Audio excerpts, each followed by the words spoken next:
I was born in Germany and went to the Academy of Fine Arts in Munich, where I studied to be a sculptor. And when my studies there ended, I received a grant to come to New York for 9 months, and that was in 1993, and ever since I live here.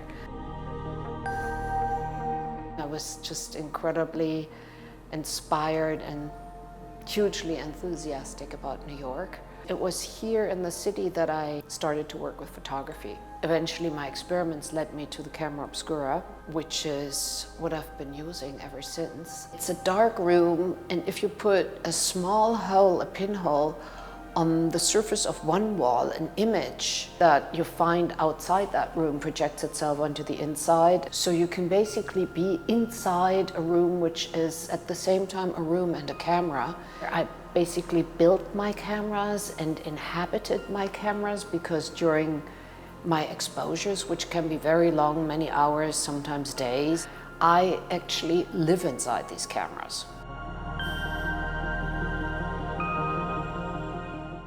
The subject matter that I was fascinated with has gone through an evolution, I guess. My fascination was very much with the city of New York, the metropolitan architecture around me. I've moved then through sites of industrial practice, often very large factories, big airports, big airplanes, a certain monumentality in which the industrial age manifests itself in its most ambitious form, and examine how these empty vessels could reflect and refer to the emptiness of my camera spaces.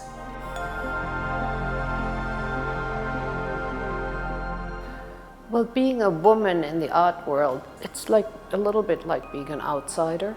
I think the art world has shifted tremendously during and over and because of the financial recession of 2008. Painting became hugely important again, and white male artists. The art world is in many ways shrinking.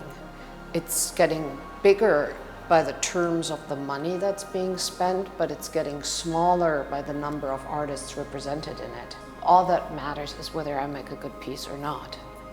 And you know, that's the $2 billion question every day.